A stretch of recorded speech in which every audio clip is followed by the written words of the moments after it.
तो यहाँ पर पहला क्वेश्चन है, पीवी सिंधु किस खेल से संबंधित है। तो देखिए सबसे पहले पता होना चाहिए कि जो भारतीय खिलाड़ी पीवी सिंधु हैं ये किस खेल से संबंधित है, यानी किस खेल की खिलाड़ी हैं। तो ये एक अंतर्राष्ट्रीय बैडमिंटन खिलाड़ी हैं। तो इसका आंसर ऑप्शन सी हो जाएगा। अगला क्वेश्चन है, पीवी सिंधु का पूरा नाम क्या है। अब देखिए महत्वपूर्ण है, पीवी सिंधु का पूरा नाम क्या है। तो इनका पूरा नाम है पुसरला वेंकट सिंधु। तो इसका आंसर ऑप्शन ए हो जाएगा। पीवी सिंधु का जन्म कब हुआ था। अब देखिए बात करें इनके जन्म की, पीवी सिंधु का जन्म कब हुआ था। तो इसका आंसर ऑप्शन बी हो जाएगा, 5 जुलाई 1995 को। 5 जुलाई 1995 को पीवी सिंधु का जन्म हुआ था। पीवी सिंधु का जन्म स्थान क्या है। अब देखिए बात करें पीवी सिंधु का जन्म स्थान क्या है, यानी इनका जन्म कहाँ पर हुआ था, कहाँ से बिलोंग करती हैं। तो इसका आंसर ऑप्शन सी हो जाएगा, हैदराबाद तेलंगाना। तो देखिए पीवी सिंधु का जन्म तेलंगाना राज्य के हैदराबाद में हुआ था। ये तेलंगाना राज्य से बिलोंग करती हैं, तो याद रखना है। चलिए अगला क्वेश्चन देखते हैं। क्वेश्चन नंबर 5 है, पीवी सिंधु के पिताजी का क्या नाम है। अब देखिए बात करें इनके पिता का क्या नाम है। तो इसका आंसर ऑप्शन सी हो जाएगा, पीवी रमण। तो देखिए पीवी सिंधु के पिताजी का नाम है पीवी रमण, जो कि एक भारतीय पूर्व वॉलीबॉल खिलाड़ी थे। और इनकी माता का नाम है पी विजया, ये भी पूर्व वॉलीबॉल खिलाड़ी थी। तो याद रखना है। नेक्स्ट क्वेश्चन है, पीवी सिंधु के वर्तमान कोच कौन है। देखिए महत्वपूर्ण है, पीवी सिंधु के वर्तमान में कोच कौन है। तो इसका आंसर ऑप्शन ए हो जाएगा, पार्क ताई सेंग। ये इस समय पीवी सिंधु के कोच हैं। देखिए पार्क ताई सेंग भारत के राष्ट्रीय बैडमिंटन कोच भी हैं।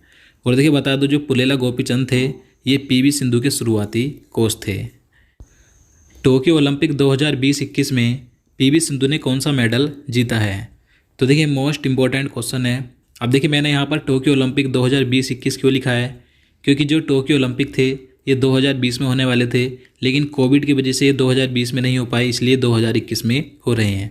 तो ध्यान रखना है कि ये टोक्यो ओलंपिक 2020 हैं जो कि 2021 में हो रहे हैं। अब देखिए बात करें पीवी सिंधु ने टोक्यो ओलंपिक में कौन सा मेडल जीता है। तो ब्रोंज मेडल यानी कि कांस्य पदक जीता है। तो इसका आंसर ऑप्शन सी हो जाएगा। अब देखिए बता दूं, टोक्यो ओलंपिक में भारतीय बैडमिंटन खिलाड़ी पीवी सिंधु ने महिला एकल वर्ग में चीन की बिंग जियाओ को 21-13 और 21-15 से हराकर ब्रोंज मेडल जीता है। और देखिए सबसे महत्वपूर्ण है, पीवी सिंधु ओलंपिक में 2 मेडल जीतने वाली पहली भारतीय महिला बन गई हैं। तो याद रखना है कि पीवी सिंधु ने ओलंपिक में 2 मेडल जीते हैं, जो कि ऐसा करने वाली ये पहली भारतीय महिला खिलाड़ी बनी है। अब देखिए बात करें पीवी सिंधु ने अब तक जो महत्वपूर्ण पदक जीते हैं उनके बारे में देख लेते हैं। तो देखिए 2016 रियो ओलंपिक में पीवी सिंधु ने सिल्वर मेडल यानी कि रजत पदक जीता था। और अब 2021 में टोक्यो ओलंपिक में पीवी सिंधु ने कांस्य पदक जीता है। तो याद रखना है कि पीवी सिंधु लगातार 2 ओलंपिक में पदक जीतने वाली पहली भारतीय महिला खिलाड़ी बनी है। अब देखिए इसके बाद बात करें वर्ल्ड बैडमिंटन चैंपियनशिप की, तो इन्होंने 2019 में जो बैसल में वर्ल्ड बैडमिंटन चैंपियनशिप हुई थी तो उसमें स्वर्ण पदक जीता था। उससे पहले 2018 में नाजिंग में इन्होंने रजत पदक जीता था। 2017 में गिलासगो में रजत पदक जीता था। और 2014 में कोपेनहेगन में कांस्य पदक जीता। 2013 में ग्वांगझोऊ में कांस्य पदक जीता था। तो याद रखना है। अब इसके बाद बात करें एशिया चैंपियनशिप की, तो देखिए एशिया चैंपियनशिप में 2014 जिम्नियोन में इन्होंने कांस्य पदक जीता था। कॉमनवेल्थ यूथ गेम्स 2011 में जो कि डगलस में हुए थे, तो इन्होंने वहाँ पर स्वर्ण पदक जीता था। तो वैसे इन्होंने कई पदक जीत रखे हैं, तो आपको इनके बारे में याद रखना है जो मैंने आपको बताए हैं। चलिए अब आगे देखते हैं। क्वेश्चन नंबर 8 है, पीवी सिंधु को पद्म भूषण अवार्ड कब मिला। तो देखिए महत्वपूर्ण है, पीवी सिंधु को पद्म भूषण अवार्ड कब दिया गया था। तो सन 2020 में दिया गया था। तो इसका आंसर ऑप्शन बी हो जाएगा। देखिए बात करें इन्हें और अन्य जो पुरस्कार मिले हैं, जैसे कि इन्हें पद्मश्री अवार्ड दिया गया था 2015 में, पद्म भूषण मिला था 2020 में, और अर्जुन पुरस्कार मिला था 2013 में। इसी के साथ CNN IBN Indian of year in sports award मिला था 2013 में, और राजीव गांधी खेल रत्न अवार्ड दिया गया था 2016 में। तो ये पीवी सिंधु के अब तक मिले सभी महत्वपूर्ण अवार्ड या पुरस्कार हैं, तो इनके बारे में याद रखना है। चलिए आगे देखते हैं। कौन भारतीय महिला खिलाड़ी अंतर्राष्ट्रीय ओलंपिक समिति की ब्रांड एम्बेसडर हैं। तो इसका आंसर ऑप्शन बी हो जाएगा, पीवी सिंधु। तो देखिए भारतीय बैडमिंटन खिलाड़ी पीवी सिंधु अंतर्राष्ट्रीय ओलंपिक समिति की ब्रांड एम्बेसडर हैं। इसी के साथ बता दूं कि पीवी सिंधु और किस किस की ब्रांड एम्बेसडर हैं। तो देखिए पीवी सिंधु अंतर्राष्ट्रीय ओलंपिक समिति की ब्रांड एम्बेसडर हैं और ये विश्व बैडमिंटन महासंघ BWF के IM बैडमिंटन जागरूकता अभियान के लिए भी ब्रांड एम्बेसडर हैं और ये आंध्र प्रदेश सरकार की एंटी करप्शन हेल्पलाइन की ब्रांड एम्बेसडर भी हैं और भुगतान प्रौद्योगिकी कंपनी वीजा की भी ब्रांड एम्बेसडर हैं। तो आपको याद रखना है कि पीवी सिंधु किस किस की ब्रांड एम्बेसडर हैं। चलिए आगे देखते हैं। क्वेश्चन नंबर 10 है, टोक्यो ओलंपिक 2021 में मीराबाई चानू ने कौन सा मेडल जीता। अब देखिए कुछ क्वेश्चन मीराबाई चानू से संबंधित भी देख लेते हैं, क्योंकि मीराबाई चानू ने टोक्यो ओलंपिक 2021 में भारत को सबसे पहला मेडल जिताया है। तो देखिए टोक्यो ओलंपिक में मीराबाई चानू ने कौन सा मेडल जीता, तो सिल्वर मेडल यानी कि रजत पदक जीता है। तो इसका आंसर ऑप्शन ए हो जाएगा। देखिए मीराबाई चानू ने महिलाओं के 49 किलोग्राम भार वर्ग में टोक्यो ओलंपिक 2021 में भारत को पहला पदक दिलाया है। देखिए मीराबाई चानू वेट लिफ्टिंग में पदक जीतने वाली भारत की दूसरी महिला बनी है। इससे पहले सन 2000 में सिडनी के ओलंपिक में कर्णम मल्लेश्वरी ने कांस्य पदक जीता था। तो याद रखना है कि मीराबाई चानू वेट लिफ्टिंग यानी कि भारोत्तोलन में पदक जीतने वाली दूसरी महिला बनी है। चलिए अगला क्वेश्चन देखते हैं। मीराबाई चानू किस खेल से संबंधित है। तो देखिए मीराबाई चानू किस खेल से संबंधित है, तो ये एक भारतीय वेट लिफ्टिंग खिलाड़ी हैं। तो इसका आंसर ऑप्शन ए हो जाएगा, भारोत्तोलन यानी कि वेट लिफ्टिंग खिलाड़ी हैं। चलिए आगे देखते हैं। मीराबाई चानू का जन्म कहाँ हुआ था। तो इसका आंसर ऑप्शन ए हो जाएगा, इम्फाल मणिपुर में। तो देखिए मीराबाई चानू का जन्म 8 अगस्त 1994 को मणिपुर राज्य के इम्फाल में हुआ था। तो याद रखना है। क्वेश्चन नंबर 13 है, ग्रीष्मकालीन ओलंपिक खेल 2020 कहाँ आयोजित हुए। अब देखिए ये जो ओलंपिक खेल है ये 2020 में होने थे, लेकिन कोविड की वजह से नहीं हो पाए, अब 2021 में हो रहे हैं। तो ये एक ग्रीष्मकालीन ओलंपिक खेल हैं। तो ये कहाँ पर हुए हैं, टोक्यो जापान में। तो इसका आंसर ऑप्शन ए हो जाएगा।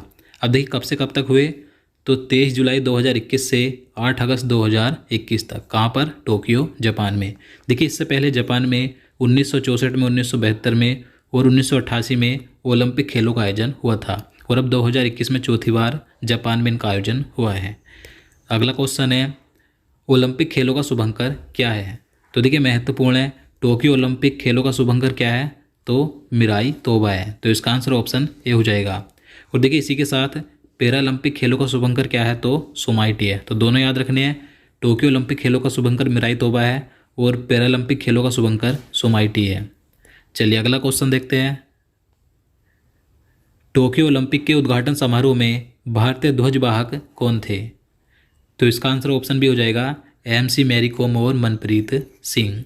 तो देखिए टोक्यो ओलंपिक के उद्घाटन समारोह में भारत ने पुरुष हॉकी टीम के कप्तान मनप्रीत सिंह और 6 बार की विश्व चैंपियन महिला मुक्केबाज MC मैरी कॉम को ध्वजवाहक बनाया था। तो याद रखना है, टोक्यो ओलंपिक 2021 के समापन समारोह में भारतीय ध्वजवाहक कौन होंगे। तो देखिए बात करें कि इसके जब समापन होगा, टोक्यो ओलंपिक 2021 का जब ये समाप्त होगा, तो इसमें भारतीय ध्वजवाहक कौन होंगे, तो बजरंग पूनिया होंगे। तो इसका आंसर ऑप्शन ए हो जाएगा, बजरंग पूनिया एक भारतीय पहलवान है। नेक्स्ट क्वेश्चन है, ओलंपिक का नया आदर्श वाक्य क्या है। तो देखिए महत्वपूर्ण है, ओलंपिक का नया आदर्श वाक्य क्या है, तो इसका आंसर ऑप्शन सी हो जाएगा, सिटियस, अल्टियस, फोर्टियस और कम्युनिस। ये ओलंपिक का नया आदर्श वाक्य है। अगला क्वेश्चन देखते हैं, प्राचीन काल में ओलंपिक खेलों का प्रारंभ कब हुआ था। तो देखिए सबसे पहले प्राचीन काल में ओलंपिक खेलों का प्रारंभ कब हुआ था, तो इसका आंसर ऑप्शन डी हो जाएगा, 1776 ईसा पूर्व में। क्वेश्चन नंबर 19 है, आधुनिक युग में आयोजित होने वाले पहले ओलंपिक खेलों का आयोजन कब हुआ था। तो देखिए आधुनिक युग में ओलंपिक खेलों का आयोजन कब हुआ था, तो 1896 में हुआ था। तो इसका आंसर ऑप्शन बी हो जाएगा। तो देखिए 1896 में पहली बार आधुनिक ओलंपिक खेलों का आयोजन ग्रीस की राजधानी एथेंस में हुआ था। तो याद रखना है कहाँ पर किया गया था इनका आयोजन, ग्रीस की राजधानी एथेंस में, और ये ग्रीष्मकालीन ओलंपिक खेल थे। चलिए अगला क्वेश्चन देखते हैं, प्रथम ओलंपिक खेल जो कि ग्रीष्मकालीन ओलंपिक थे, तो ये कहाँ आयोजित किए गए थे। तो देखिए मैंने आपको पहले ही बता दिया कि आधुनिक युग में प्रथम ओलंपिक खेलों का आयोजन 1896 में ग्रीस की राजधानी एथेंस में किया गया था। तो इसका आंसर ऑप्शन सी हो जाएगा। अब देखिए बात करें कि प्रथम शीतकालीन ओलंपिक खेल कब और कहाँ आयोजित किए गए थे, तो ये 1924 में फ्रांस के चेमोनिक्स में आयोजित किए गए थे। तो याद रखना है। ओलंपिक खेल कितने वर्षों के अंतराल में आयोजित किए जाते हैं? तो देखिए आप सभी को मालूम होगा ओलंपिक खेल कितने वर्षों के अंतराल में आयोजित होते हैं, तो 4 वर्षों के अंतराल में आयोजित होते हैं। तो इसका आंसर ऑप्शन डी हो जाएगा। अगला क्वेश्चन है, अंतर्राष्ट्रीय ओलंपिक समिति की स्थापना कब हुई थी? तो इसका आंसर ऑप्शन बी हो जाएगा 23 जून 1894 को। तो देखिए अंतर्राष्ट्रीय ओलंपिक समिति की स्थापना पियरे डे कोबर्टिन ने 23 जून 1894 को पेरिस फ्रांस में की थी। तो याद रखना है। अंतर्राष्ट्रीय ओलंपिक समिति का मुख्यालय कहाँ पर है? तो देखिए अंतर्राष्ट्रीय ओलंपिक समिति का मुख्यालय लोसने स्विट्जरलैंड में स्थित है। तो इसका आंसर ऑप्शन डी हो जाएगा। अगला क्वेश्चन है, अंतर्राष्ट्रीय ओलंपिक समिति के प्रथम अध्यक्ष कौन थे? तो देखिए अंतर्राष्ट्रीय ओलंपिक समिति के प्रथम अध्यक्ष थे देमित्रिस बिकेलस। तो इसका आंसर ऑप्शन ए हो जाएगा। देमित्रिस बिकेलस ये एक यूनानी व्यापारी थे। और देखिए बात करें वर्तमान में अंतर्राष्ट्रीय ओलंपिक समिति के अध्यक्ष कौन है, तो थॉमस बाच हैं जो कि जर्मनी के हैं। याद रखना है। अंतर्राष्ट्रीय ओलंपिक समिति की आधिकारिक भाषा क्या है? तो देखिए अंतर्राष्ट्रीय ओलंपिक समिति की आधिकारिक भाषा फ्रांसीसी और अंग्रेजी है। तो इसका आंसर ऑप्शन डी हो जाएगा। और देखिए वर्तमान में विश्व की कुल 205 राष्ट्रीय ओलंपिक समितियां अंतर्राष्ट्रीय ओलंपिक समिति की सदस्य हैं। तो याद रखना है। अगला क्वेश्चन देखते हैं, ओलंपिक खेलों में पहली बार महिलाओं को कब शामिल किया गया था? तो देखिए ओलंपिक खेलों में पहली बार महिलाएं कब शामिल हुई थी, कब शामिल किया गया था महिलाओं को? तो सन 1900 में किया गया था। तो इसका आंसर ऑप्शन सी हो जाएगा। देखिए 1900 में पेरिस ओलंपिक खेलों में महिलाओं को शामिल किया गया था। अगला क्वेश्चन है, अंतर्राष्ट्रीय ओलंपिक दिवस कब मनाया जाता है? तो देखिए अंतर्राष्ट्रीय ओलंपिक दिवस मनाया जाता है प्रतिवर्ष 23 जून को। तो इसका आंसर ऑप्शन बी हो जाएगा। नेक्स्ट क्वेश्चन है, भारतीय ओलंपिक समिति का मुख्यालय कहाँ पर है? तो देखिए बात करें भारतीय ओलंपिक समिति की, तो इसका मुख्यालय कहाँ पर है? तो नई दिल्ली में है। तो इसका आंसर ऑप्शन सी हो जाएगा। देखिए बात करें भारतीय ओलंपिक समिति की स्थापना की, तो इसकी स्थापना 1927 में हुई थी, लेकिन भारतीय ओलंपिक समिति को मान्यता दी गई थी 1924 में और स्थापना की गई थी 1927 में। तो याद रखना है। अगला क्वेश्चन है, भारतीय ओलंपिक समिति के वर्तमान अध्यक्ष कौन है? तो देखिए महत्वपूर्ण है, इस समय भारतीय ओलंपिक समिति के वर्तमान में अध्यक्ष कौन है? तो नरेंद्र बत्रा हैं। तो इसका आंसर ऑप्शन बी हो जाएगा। देखिए नरेंद्र बत्रा दिसंबर 2017 से अब तक भारतीय ओलंपिक समिति के अध्यक्ष हैं। और देखिए भारतीय ओलंपिक समिति के प्रथम अध्यक्ष कौन थे? तो दोराबजी टाटा थे। तो याद रखना है। तो दोस्तों आज के लिए इतना ही। उम्मीद करता हूँ आपको वीडियो पसंद आया। अगर आपको वीडियो अच्छा लगा हो, आपके लिए हेल्पफुल हो, तो प्लीज़ वीडियो को लाइक और शेयर करना, साथ ही चैनल को भी सब्सक्राइब कर लेना। तो चलिए मिलते हैं नेक्स्ट वीडियो में। जय हिंद, जय भारत।